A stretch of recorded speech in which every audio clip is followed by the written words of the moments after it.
आपका स्वागत है मेरे चैनल ब्रेन हुक कॉन्सेप्ट्स में। कभी सोचा है कि हॉलीडेज में फ्लाइट टिकट्स इतनी महंगी क्यों होती हैं, पर कुछ हफ्तों बाद एकदम चीप हो जाती हैं? या वो नया फ़ोन जो आप लेना चाहते थे, अचानक सेल पे क्यों आ जाता है? इन दोनों सवालों का जवाब इकोनॉमिक्स के सबसे पावरफुल पर सिंपल रूल में छुपा है। इसे कहते हैं लॉ ऑफ डिमांड, और आज हम इसे डिटेल में समझेंगे। ज़रा सोचिए, लास्ट टाइम आप मूवी देखने कब गए थे? शायद किसी चीप टिकट ट्यूसडे को गए होंगे, है ना? और अगर हाँ, तो पक्का थिएटर फुल होगा। पर एक रेगुलर सैटरडे नाइट जब प्राइसेस हाई होते हैं, तब क्या होता है? तब भीड़ कम होती है और आपको ज्यादा स्पेस मिलती है। तो यहाँ हो क्या रहा है? ये सुनने में ऑब्वियस लगता है, लेकिन प्राइस और क्राउड साइज के बीच का ये सिंपल कनेक्शन ही इस पूरे कॉन्सेप्ट की चाबी है। 1. What is demand really? असलियत में डिमांड क्या है? इससे पहले कि हम एक्चुअल लॉ ऑफ डिमांड पर आएं, हमें यह क्लियर करना होगा कि डिमांड वर्ड का मतलब क्या है। नॉर्मल बातों में हम कह देते हैं कि आई डिमांड अ न्यू कार, मुझे नई कार चाहिए। पर एक इकोनॉमिस्ट के लिए डिमांड सिर्फ एक विश या ख्वाहिश से कहीं बढ़कर है। हाँ, ये कॉमन गलतफहमी है। आप शायद एक ब्रांड न्यू स्पोर्ट्स कार चाहते होंगे, मतलब किसे नहीं चाहिए। पर अगर आपके पास उसके लिए कैश नहीं है, तो टेक्निकली आप उस कार की इकोनॉमिक डिमांड का हिस्सा नहीं है।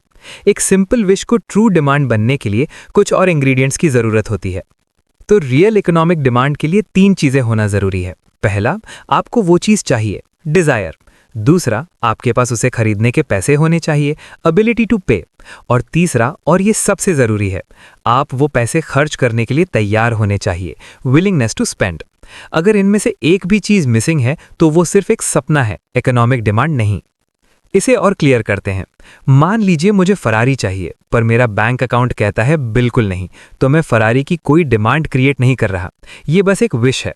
पर अगर मैं रॉयल एनफील्ड मोटरसाइकिल देख रहा हूं, मेरे पास सेविंग्स हैं, मैं अफोर्ड कर सकता हूं, और मैं इस वीकेंड जाके उसे लेने वाला हूं, तो वो है असली मेजरेबल इकोनॉमिक डिमांड। समझे? तीनों इंग्रेडिएंट्स वहां होने चाहिए। 2. The law of demand. Okay, तो हमने डिमांड का मतलब समझ लिया। अब आते हैं इंटरेस्टिंग पार्ट पे, वो सिंपल रूल जो इस सब को कंट्रोल करता है। मैं इसे शॉपिंग का गोल्डन रूल कहता हूं, और ये कुछ ऐसा है जो आप पहले से जानते हैं, भले ही उसका ऑफिशियल नाम ना पता हो। The law of demand. किताबों में इसकी डेफिनेशन थोड़ी बोरिंग हो सकती है, पर टेंशन मत लो, हम बस 2 पार्ट्स पे फोकस करेंगे। पहला, शुरुआत में एक फ्रेज है, other things remaining the same, बाकी चीजें सेम रहें। ये फाइन प्रिंट है, और ट्रस्ट मी, हम इस पे वापस आएंगे। पर सेकंड हाफ में असली मैजिक है, ये प्राइस और डिमांड का रिश्ता बताता है।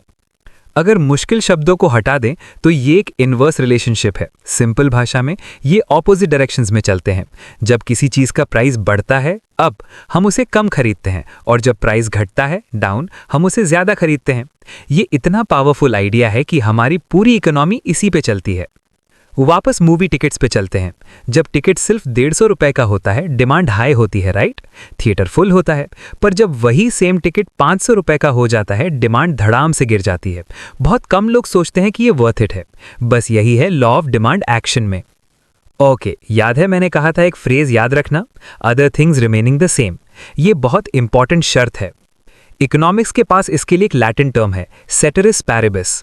इसका सिंपल मतलब यह है कि लॉ ऑफ डिमांड तभी परफेक्ट काम करता है जब हम मान ले कि सिर्फ प्राइस बदल रहा है और दुनिया की बाकी सारी चीजें बिल्कुल सेम हैं।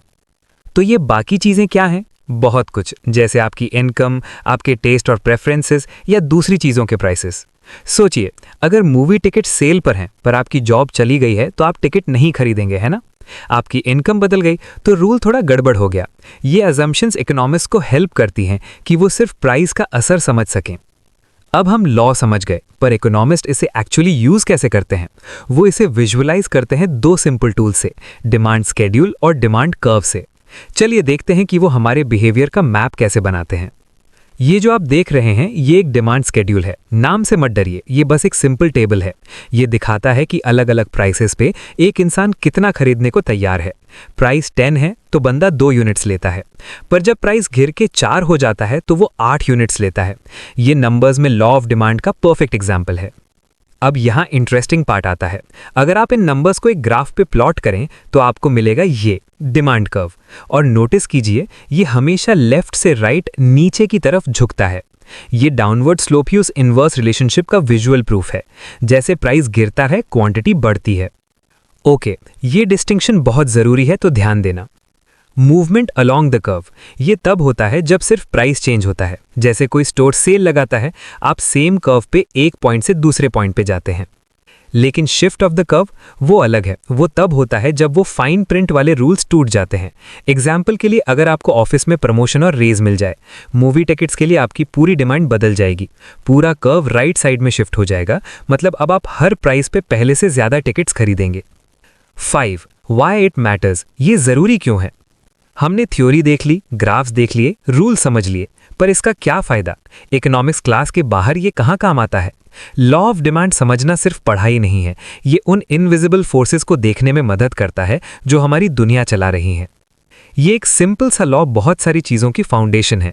एक छोटा बिजनेस ओनर इसे यूज़ करता है ये समझने के लिए कि अगर वो कॉफ़ी का रेट थोड़ा कम करे तो सेल्स कितनी बढ़ सकती हैं। सरकार इसे यूज़ करती है ये प्रिडिक्ट करने के लिए कि लोगों की हेल्थ पे क्या असर पड़ेगा। ये हमारी मार्केट इकोनॉमी का इंजन है जो हर रोज़ हज़ारों डिसीजंस को इन्फ्लुएंस करता है।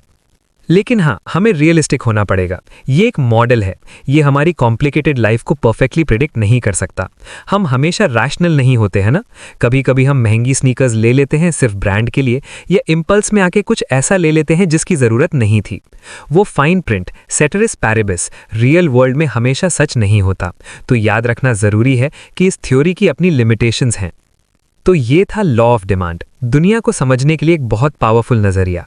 अब जब आप इस गोल्डन रूल को जानते हैं, मैं आपको एक चैलेंज देता हूँ।